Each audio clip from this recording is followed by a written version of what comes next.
الحمد لله نحمده ونصلي على رسوله الكريم أما بعد أعوذ بالله من الشيطان الرجيم بسم الله الرحمن الرحيم قال الله تبارك وتعالى في كلامه المجيد والفرقان الحميد أعوذ بالله من الشيطان الرجيم بسم الله الرحمن الرحيم ومن آياته أن خلق لكم من أنفسكم أزواجا لتسكنوا إليها وجعل بينكم مودة ورحمة صدق الله العلي العظيم وقال النبي صلى الله عليه وسلم النكاح من سنة وقال ومن رغب عن سنتي فليس مني أو كما قال عليه الصلاة والسلام. محترم حضرات، دینی بھائیوں، اللہ تبارک و تعالیٰ کا بڑا شکر ہے اور اس کا احسان ہے کہ اس نے ہم آپ کو اپنے پیارے حبیب صلی اللہ علیہ وسلم کا امتی بنایا اور ایمان کی دولت عطا فرمائی، جو دولت تمام جہانوں میں سب سے قیمتی ہے اور نایاب جوہر اور ہیرا ہے. ایسی نعمت اللہ تبارک و تعالیٰ نے ہم آپ کو عطا فرمایا. یہ جو مہینہ چل رہا ہے، اس مہینے کے دو نام ہیں، ایک ربیع الاول کا اور ایک ربیع الثانی. سلسلے وار دو مہینے ہیں. اسی مہینے میں نبی کریم صلی اللہ علیہ وسلم کے ولادت ہوئی اور نبی کریم صلی اللہ علیہ وسلم کے ذریعے سے ہم انسانوں کو اپنی زندگی گزارنے کا طریقہ اور اصول اور ضابطہ ملا. نبی کریم صلی اللہ علیہ وسلم ہی کے ذریعے سے اللہ تبارک و تعالیٰ نے وہ قانون جسے شریعت کہتے ہیں، اللہ تبارک و تعالیٰ نے ہم انسانوں کو عطا فرمایا کہ ہماری زندگی کیسی گزرنی چاہیے، ہمارے عقائد کیسے ہوں، ہماری عبادتیں کیسے ہوں، ہمارے معاملات، اخلاقیات اور معاشرت کیسی ہو. نبی کریم صلی اللہ علیہ وسلم کے ذریعے سے ہمیں وہ طریقہ ملا، وہ اصول ملا اور وہ ضابطہ ملا. عبادتیں ملی تو کرنے کا طریقہ بھی ملا کہ کس طریقے سے انجام دیا جائے. مثال کے طور پہ نماز ہے، قرآن میں 5 نمازوں کا تذکرہ ہے. اوقات کا بھی تذکرہ ہے کہ صبح اور شام میں نماز پڑھی جائے اور رات کے پہر میں نماز ادا کی جائے. اور ظہر کا بھی تذکرہ ہے، لیکن متعین وقت نہیں تھا، کب سے کب تک پڑھ سکتے ہیں، کتنی رکعت پڑھ سکتے ہیں، کتنی رکعتیں کس نماز میں فرض ہیں، اس کا طریقہ کیا ہے، اس کا اصول کیا ہے، اس میں تلاوت کیا کن صورتوں کی جائے گی، اس کے رکوع کا طریقہ کیا ہے، سجدے کا طریقہ کیا ہے، قیام کی صورت کیا ہوگی. یہ سارے طریقے نبی کریم صلی اللہ علیہ وسلم سے ہمیں ملے گی. اگر ہم کوئی بھی عبادت ادا کرتے ہیں، اگر ان عبادتوں میں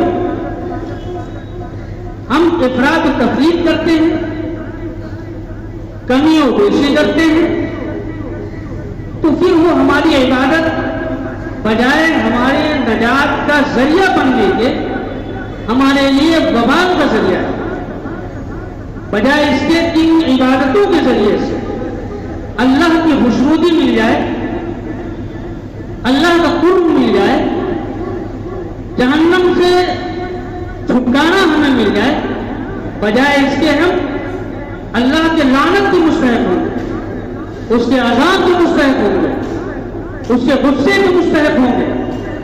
اگر ہم نے ان عبادتوں کو نبی کریم صلی اللہ علیہ وسلم کے بتائے ہوئے طریقے اور اصول اور ضابطے کے خلاف اگر ہم نے وہ عبادت ادا کی تو اس پہ اجر نہیں ملے گا.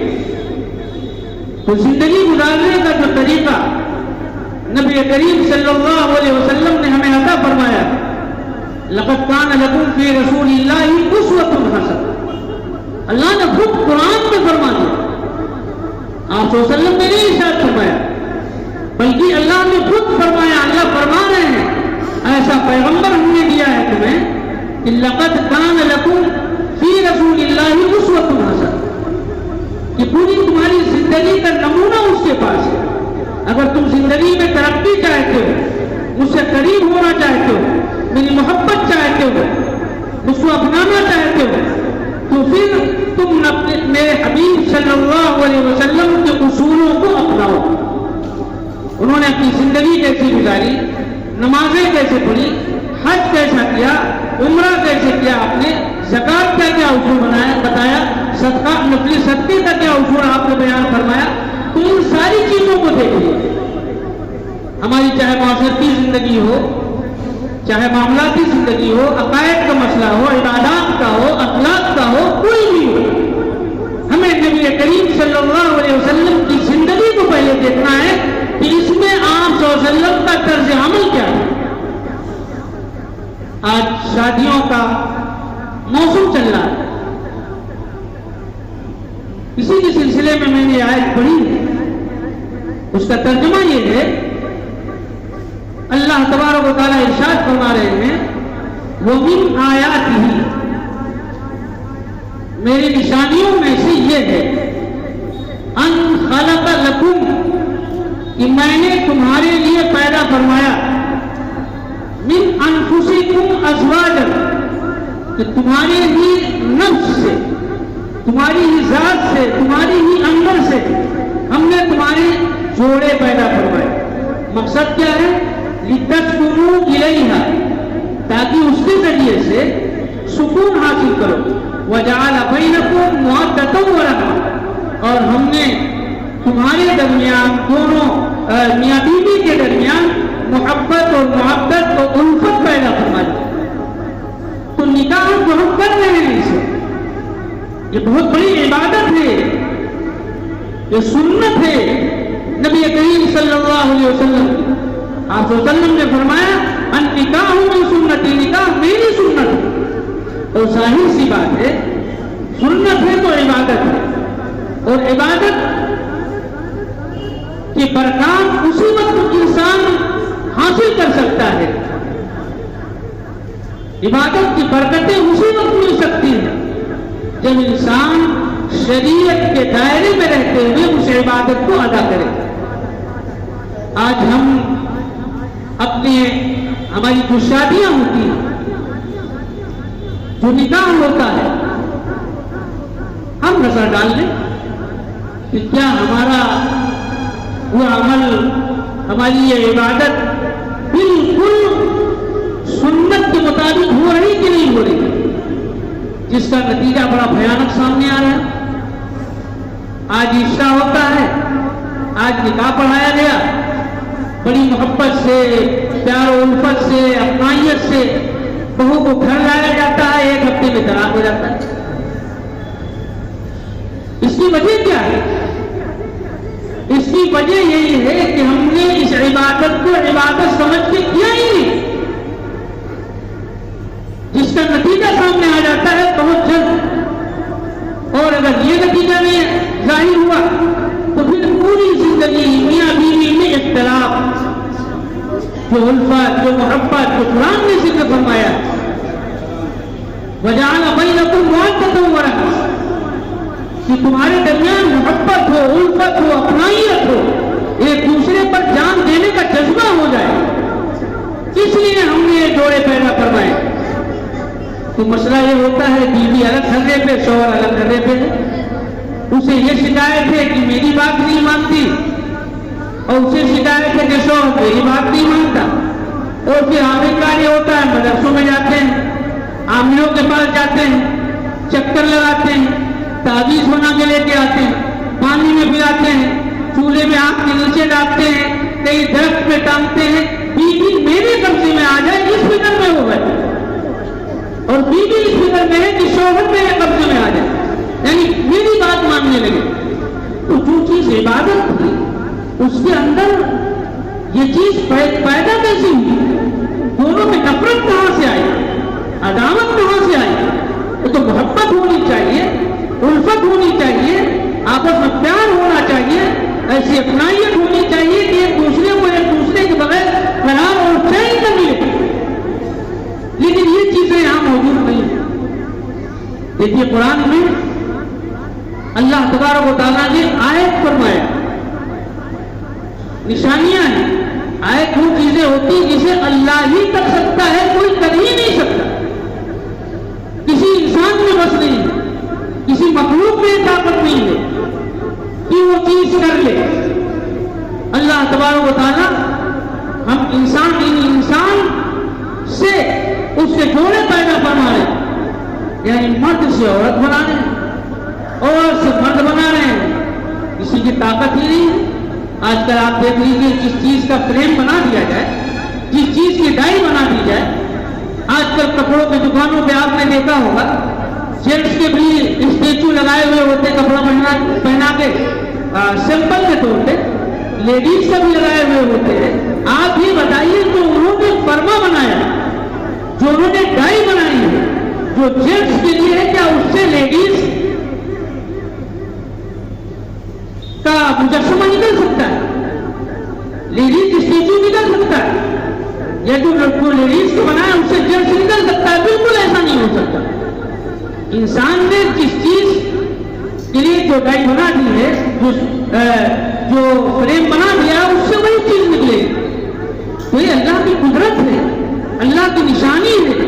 یہ اللہ تبارک و تعالیٰ کبھی عورت پیدا کر رہے ہیں، عورت سے مرد کبھی پیدا کر رہے ہیں، تو یہ اللہ کی قدرت ہے۔ اسے اللہ نے فرمایا کہ من آیات ہی، یہ میری نشانی ہے، یہ میری نشانیوں میں سے ہے کہ میں کبھی مرد پیدا کر رہا ہوں، کبھی اس کا جوڑا پیدا کر رہا ہوں، کبھی مؤنث پیدا کر رہا ہوں، کبھی مذکر پیدا کر رہا ہوں۔ یہ کسی اور کے بس میں نہیں ہے۔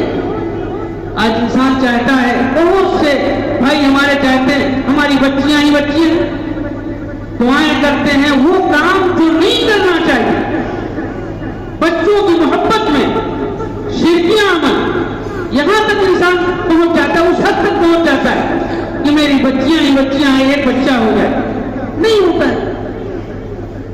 اور اسی طریقے سے جس کے بچے ہیں چاہتا ہے ایک بچی ہو جائے۔ تو یہ اللہ کی نشانی ہے، اس کی قدرت ہے کہ اللہ تبارک و تعالیٰ پیدا فرما لے۔ اور پھر آگے فرمایا لِتَسْكُنُوا إِلَيْهَا، تاکہ اس سے سکون حاصل کرو۔ گھر میں آئے انسان تو بیوی کو دیکھ کے اسے سکون ملے، باہر کی جو کلفتیں ہیں وہ ظاہر ہو جائے، ختم ہو جائے، اور ہوتا بھی مقصد بھی یہی ہے نکاح کا۔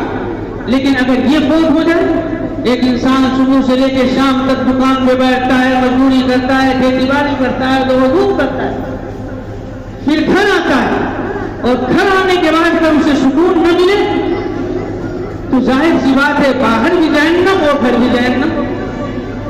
لہذا ایسی عورتوں کا انتخاب کیا جائے۔ تو 4 اصول ہیں، بہرحال ان میں سب سے بہترین اصول یہ ہے کہ دیندار عورت ہے، نہ حسن ہو، نہ جمال ہو، نہ حسب و نسب ہو، نہ مال و دولت ہو،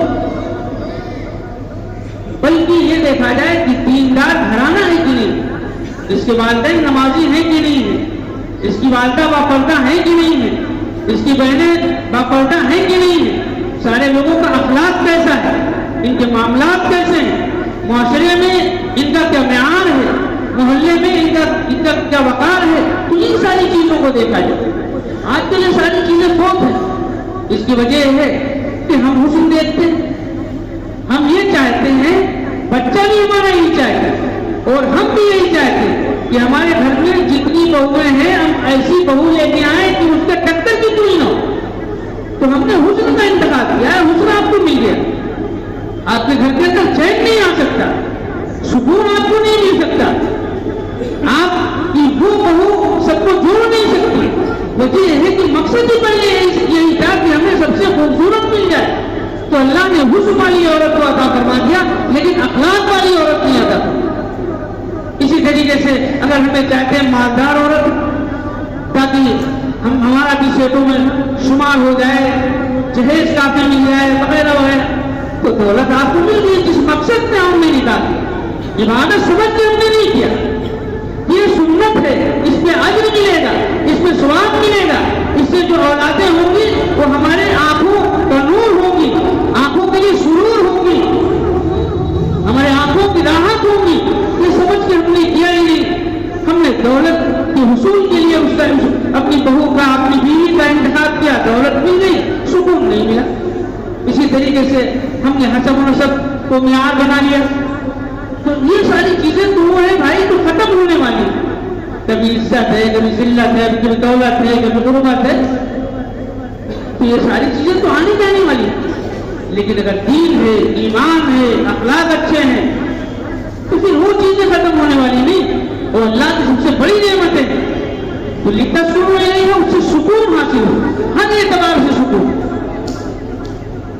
ہر اعتبار سے سکون حاصل ہو۔ ہمیں کوئی سکون میسر نہیں، گھر میں جاتے ہیں بے چین بے قرار، تو میرے بھائیوں یہ اللہ کی نشانی ہے، اسے نشانی سمجھ کر اور عبادت سمجھ کر جب ہم اسی دائرے میں کریں گے تو ہمارے لیے سکون کا ذریعہ ہوگا۔ آپس میں محبت یہ بھی اللہ ہی تبارک و تعالیٰ پیدا کر سکتے ہیں، کوئی دوسرا نہیں پیدا کر سکتا، اس لیے اسے نشانی کہا گیا۔ ایک بچہ ہے، اس کا نکاح ہو گیا، تو بول دیے گئے ایجاب و قبول کا، وہ انتہا محبت ہو گئی لوگوں میں۔ اس سے پہلے تو بہت سی بچیاں تھیں، بہت سے بچیاں تھیں، دوسرے طرف بہت سے بچے بھی تھے، لیکن کوئی تعلق نہیں تھا، کوئی محبت نہیں تھی، لیکن وہ بولے ہیں، اس نے کہا میں نے قبول کر لیا، اس نے کہا میں نے قبول کر لیا، پھر اتنی محبت پیدا ہو گئی کہ ایک دوسرے پہ جان دینے کو تیار۔ آخر یہ محبت کیسے پیدا ہوئی؟ دل کو کس نے مائل کیا؟ دل میں اچانک دو بولنے کی وجہ سے اتنی محبت کس نے پیدا کروائی؟ دل کو کیسے مائل کر دیا؟ تو یہ اللہ ہی تبارک و تعالیٰ کر سکتے ہیں، دوسرا نہیں کر سکتے۔ تو میرے بھائیوں، یہ نکاح، یہ شادی، یہ کھیل نہیں ہے، یہ مذاق نہیں ہے، یہ تفریح نہیں ہے، یہ نام و نمود کا ذریعہ نہیں ہونا چاہیے، برادری میں فخر کا ذریعہ نہیں ہونا چاہیے، علاقے میں اپنی شان، آن بان، شہرت، عزت، اس کو دکھانے کا ذریعہ یہ نہیں ہونا چاہیے، بلکہ یہ ہونا چاہیے اللہ کو خوش کرنے کا اور اللہ کے نبی کریم صلی اللہ علیہ وسلم کی سنتوں پہ عمل کرنے کا جذبہ ہونا چاہیے۔ نکاح تو بہت آسان ہے، آج ہم نے اسے مصیبت بنا دیا ہے، اور ایسا مصیبت بنایا ہے کہ ہمارے لیے تو خوشی کا ذریعہ ہے لیکن دوسروں کے لیے غم کا ذریعہ ہے۔ دوسری بچیاں رو رہی ہیں گھروں میں بیٹھ کے، ان کے ہاتھ پیلے نہیں ہو رہے ہیں، ان کے ہاتھوں میں مٹیاں نہیں لگ رہی ہیں، وہ صبح جب ہوتی ہے تو اس امید میں بیدار ہوتی ہے کاش آج ان کے لیے کوئی رشتہ آ جائے گا، لیکن رشتہ نہیں آتا ہے۔ اگر رشتہ آتا بھی ہے تو اتنے مطالبات ہوتے ہیں، اتنی درخواستیں ہوتی ہیں، ایسی چیزوں کی فرمائش ہوتی ہے کہ وہ بچیوں کا بھی دل ٹوٹتا ہے اور ان کے والدین کا بھی دل ٹوٹ جاتا ہے۔ تو آپ بتائیے کہ اگر ہمارے عمل سے، ہمارے کسی عمل سے کسی کا دل ٹوٹ رہا ہو، کوئی رات کی تاریکیوں میں لحاظ میں لیٹ کے رات میں کوئی لڑکی اپنی شادی کے لیے رو رہی ہو، تو آپ بتائیے ہماری شادیاں کامیاب ہو سکتی ہے؟ ہماری شادیوں میں برکت آ سکتی ہے؟ بالکل نہیں آ سکتی ہے۔ تو ہمیں وہ عمل کرنا چاہیے جو شریعت کے دائرے میں ہے۔ نکاح کے اندر دو فرائض ہیں، ایک ایجاب و قبول ہے، ہم نے اعلان کر دیا، ظہر کی نماز میں آ گئے، عصر کی نماز میں مسجد میں آ گئے، عشاء میں آ گئے، کسی وقت بغیر نماز کے مسجد میں آ گئے، اللہ کا گھر ہے، اس سے بڑھ کر پوری کائنات میں، پوری دنیا میں اس سے عظیم، اس سے مقدس، اس سے بابرکت، اس سے زیادہ عظمت والا کوئی گھر ہو ہی نہیں سکتا، کوئی جگہ ہو ہی نہیں سکتی ہے۔ تو ایسی جگہ پہ عبادت کرنے کے لیے، اس سنت کو ادا کرنے کے لیے مسجد میں آ گئے، قاضی بیٹھے ہوئے ہیں، ایجاب قبول کرا دی، وہ گواہ فرض ہیں، تو گواہ ہیں، ان کی موجودگی میں صرف وہ گواہ، ایک قاضی، میاں بیوی، نکاح ہو گیا۔ اس کے بعد واجب ہے مہر کا ادا کرنا، اور مہر بھی ایسی نہیں شان کے اعتبار سے نہ ہو، ہم سنت ادا کر رہے ہیں، معیار وہ ہو جو ہم ادا کر سکیں۔ افسوس یہ ہے کہ ہم اپنی بچیوں کے وراثت میں حقوق کو مارتے ہی مارتے ہیں۔ ارے سالی میں وہ شوہر جو اس کے حق کو مار کرتے ہیں، خریدی ہوئی چیز کی قیمت نہیں ادا کرتے اور پوری زندگی استعمال کرتے رہتے۔ اور ظاہر سی بات ہے ایک چھوٹا سا بچہ اگر اسے 10 روپیہ پکڑا دیا جائے لیا جائے تو دے نہیں سکتا۔ تو ایک بیوی جس نے اپنی عزت کو آپ کے ہاتھ فروغ کر دیا، آپ کے حوالے کر دیا ہے، آپ اس کی قیمت دینے میں رات میں جا کے کھڑے ہو کے کہہ دیں مجھے معاف کر دو، غیرت کی بات ہے۔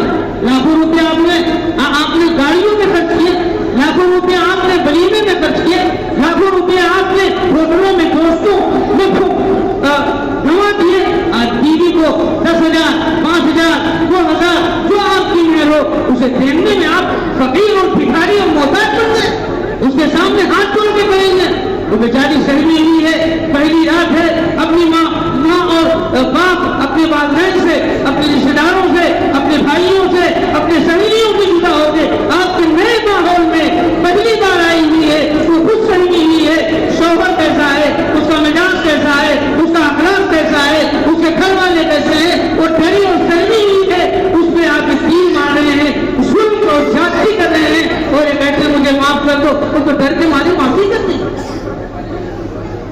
اسے گھر واپس تھوڑی لوٹ کے جانا ہے، وہ کہتے ہیں کہ معاف نہیں کروں گا آپ کسی طرح دے کے چلے جائیں، تو ایسا نہیں۔ لیکن وہ ہمیشہ پوری زندگی اپنے آپ کو کوستے رہے گی کہ جو میرا حق تھا میرے شوہر نے پہلے ہی رات اور پہلے ہی ملاقات میں ہم سے مانگی، تو میں نے اتنی رکھے کتنی دے دے، لوگوں میں فخر کرنے کی جاتے وہ ہم تو شریعت ادا کر رہے ہیں، ہم تو عبادت کر رہے ہیں، اس میں شرم اور عار کی کیا بات ہے؟ ابھی ہم نے 1 لاکھ نہیں مانگا، لوگ کہیں گے ابھی اتنی چھوٹی سی 5,000 کی رقم میں نے مانگی، بالکل نہیں۔ عبادت ادا کرنے میں کوئی چیز چھوٹی نہیں ہوتی ہے۔ اگر آپ سنت سمجھ کے آنکھ میں سرما شرعی ادا رہے تو سرمے کی ایسی اتنی عظیم قیمت ہے کہ سنت سے ہٹ کے کوئی دولت دنیا کی اس برابر ہو ہی نہیں سکتی۔ تو ہم سنت ادا کر رہے ہیں، اور اس کے بعد میں سنت ہے، ولیمہ ہے، چھہارا تقسیم کرنا ہے، خطبہ پڑھنا ہے، قاضی نے خطبہ پڑھ دیا، مٹھائی تقسیم ہو گئی، چھہارے بانٹ دیے اور ولیمہ کرنا ہوا۔ اب آپ کہیں گے ولیمے کی شریعت نے اجازت دی ہے تو ولیمہ تو ہم دھوم دھام سے کریں گے چاہے مقروض ہو جائے، اور ہر آدمی جتنی شادیاں ہوتی ہیں اگر ان سے شادی کے بعد جو ان کے ملنے جلنے والے لوگ ہیں کہتے بھی کیا حال ہے، حال نہ پوچھو، دیوالیاں نکل گیا، بچے کی شادی کی ہے اور ابھی گوشت والے کا پیسہ باقی ہے، کرانے والا کا پیسہ باقی ہے، اس کا باقی اس کا باقی، یہ کیا وہ کیا، سمجھ میں نہیں آتا آدھا کہاں سے کروں، پھر کس نے کہا ولیمہ کرنے؟ اتنا بھیانک چیز ہوتی جس سے ڈر محسوس ہو، تو اس لیے ہم نے کہا بھیانک ایسا ولیمہ کرنے کس نے کہا؟ شریعت کو نہیں کہتی، ارے شریعت تو فرض کو ادا کرنے کے لیے کہتی کہ ادھار لے کے حج کرنے چلے جاؤ، ورنہ ہوتا ادھار لے لیجیے، زمین فروخت کر دیجیے، بنگلہ بیچ دیجیے، آپ گھر بیچ دیجیے اور حج کر لیجیے، شریعت بالکل نہیں دیتی۔ تو جب فرض کو ادھار لے کے اور اپنے آپ کو کلفت اور پریشانی اور مصیبت میں ڈال کر حج کرنے کو شریعت نہیں کہتی ہے تو سنت ادا کرنے کو شریعت کب کہے گی کہ ادھار لے لو، زمین گرے رکھ دو، دکان بند کر دو، اپنے دوستوں احباب سے ادھار لے لو، پھر شادی کرو، پھر ادا کرتے رہو، روتے ہو، تو ایسا تو نہیں، بالکل شریعت نہیں کہتی۔ ولیمے کے بارے تو ہمیں بکری مل جائے، یعنی ایک بکرا ہو ذبح کر کے چند احباب بیٹھ گئے ہو گئے، آپ صلی اللہ علیہ وسلم نے ام حبیبہ رضی اللہ عنہ کا ایسے ہی ولیمہ شادی ہوئی کچھ نہیں تھا، ایک صاحب کھجور لے کے آئے، مٹکا لے کے آئے، آپ نے کھجور اور سب ملایا، دسترخوان میں بٹھا دیا، کہا بیٹھ گیا، نکاح کا ولیمہ ہو گیا۔ ہمیں یہ نہیں سوچنا چاہیے کہ ہم ولیمے میں رشتے داروں کو، برادریوں کو، خاندان والوں کو، اعزاء کو، اقارب کو، رشتے داروں کو، بزنس پارٹنروں کو سب کو بلائیں گے نہیں، تو سارے لوگ ناراض ہو جائیں گے، ارے ہماری ناک کٹ جائے گی. ہم وہاں گئے تھے تو کھانے میں 7 اسٹارٹر تھا، ہم 14 رکھیں گے، اس لیے کہ ہم کوئی کم نہیں ہے کسی سے ہم کم نہیں. اسٹارٹر رکھیں گے، یہ رکھیں گے، وہ رکھیں گے، ہمارا بھی نام ہو، برادری میں نام ہو، علاقے میں نام ہو کہ ایسا ولیمہ تو ہم نے دیکھا نہیں. اور سب کو بلا لیں، چاہے دیوالیاں نکل گئی ہو اور نکل بھی جاتی ہے. آپ اندازہ کیجئے اگر اتنا ہی ضروری ہوتا تو عبد الرحمن بن عوف رضی اللہ عنہ سب سے بڑے تاجر عثمان غنی رضی اللہ عنہ کے بعد ان کی تجارت کا یہ حال کہ جس طریقے سے ہمارے یہاں کمروں میں غلے، دھان اور گیہوں کے ڈھیر لگے ہوتے ہیں، ان کے یہاں ہماری تجارت کے ڈھیر لگے ہوئے ہوتے ہیں. اتنی دولت اور نبی کریم صلی اللہ علیہ وسلم سے بے انتہا محبت، جنت کی بشارت آپ صلی اللہ علیہ وسلم کی تھی. اتنی محبت کہ جان بھی قربان کرنے کے لیے تیار ہے. آپ نے نکاح کیا، ایک دن شریف آپ صلی اللہ علیہ وسلم کی مجلس میں شریک ہوئے، آپ صلی اللہ علیہ وسلم نے تھپا دیکھا، پیلا سا کہا عبد الرحمن یہ کیا ہے؟ آپ نے فرمایا کہ اللہ کے رسول صلی اللہ علیہ وسلم میں نے شادی کی. قربان جائیے آپ، یہ ہے عبادت ہے، کب برکت ہوتی ہے. کہا میں نے شادی کر لی ہے. آپ صلی اللہ علیہ وسلم نے برکت کی دعا دی. آپ صلی اللہ علیہ وسلم ناراض نہیں ہوئے. آپ صلی اللہ علیہ وسلم کہہ سکتے تھے عبد الرحمن بلائے نہیں، ہم تم سے ناراض ہو گئے. اس دنیا میں، اس کائنات میں اللہ کے بعد سب سے بڑی ذات آپ صلی اللہ علیہ وسلم کی، اور صحابہ کو سب سے زیادہ محبت آپ سے تھی. کیا آپ کو رحمان بھی لوگ یہ نہیں چاہ رہے تھے کہ آپ آ جاتے، آپ ہی اپنی مبارک زبان سے ہمارا نکاح پڑھا دیتے؟ لیکن امت کو اور صحابہ کرام کے ذریعے سے اللہ تبارک و تعالیٰ نے اور آپ صلی اللہ علیہ وسلم کے ذریعے سے سبق دیا کہ کس طریقے سے عبادتیں ادا کی جائیں. تو بہت مالدار تھے، اتنے مالدار تھے کہ آپ معمولی نہیں تھے، اتنے مالدار تھے کہ روایت میں آتا ہے کہ جب آپ کا انتقال ہوا عبد الرحمن بن عوف کا تو 32 لاکھ دینار آپ نے چھوڑا. اتنا چھوڑا 32 لاکھ دینار، جس کی اس وقت کی مالیت بنتی ہے 51 ارب 74 کروڑ 77 لاکھ 82,400 روپے. اس وقت سب سے بڑا 51 ارب 74 کروڑ 77 لاکھ 82,400 روپے کی مالیت آپ نے چھوڑی. تو معمولی تاجر نہیں تھا. آپ کو ایسا ولیمہ کرتے کہ مکہ اور مدینے سے آنے والوں کی لائنیں لگ جاتی، پھر بھی آپ کے خزانے میں کم نہیں پڑتا. لیکن آپ نے شادی کیسے کی؟ آپ ایسی شادی کی جیسی اس کی سادگی تھی، جیسا اصول، جیسا دین، جیسا آپ کو وسلم نے کیا. تو ہم اگر اپنی شادیوں میں برکت چاہتے ہیں، اپنے بچوں کو سارے دیکھنا چاہتے ہیں، گھر میں رونق دیکھنا چاہتے ہیں، تو آج سے عزم کریں اور ارادہ کریں کہ ہمارے رشتے دار ناراض ہو جائیں، ہمارے اجزاء اقربا ہم سے دور ہو جائیں، لیکن میں اللہ کو، اللہ کے رسول کو اپنے سے جدا نہیں ہوئے گی. میں اللہ اور اس کے رسول کو پہلے خوش کروں گا، پھر دوسروں کو خوش کروں گا. اس میں اللہ برکت عطا فرمائیں گے. تو ارادہ کریں اور عزم کریں کہ انشاءاللہ جو ہماری شادیاں ہیں، جو خرافات اس میں ہو رہے ہیں، جو فضول خرچیاں ہو رہی ہیں، انشاءاللہ ہم ان فضول خرچیوں سے خود بھی بچیں گے اور دوسروں بھی بچائیں گے، اسے ترغیب دیں گے اور اپنی شادیاں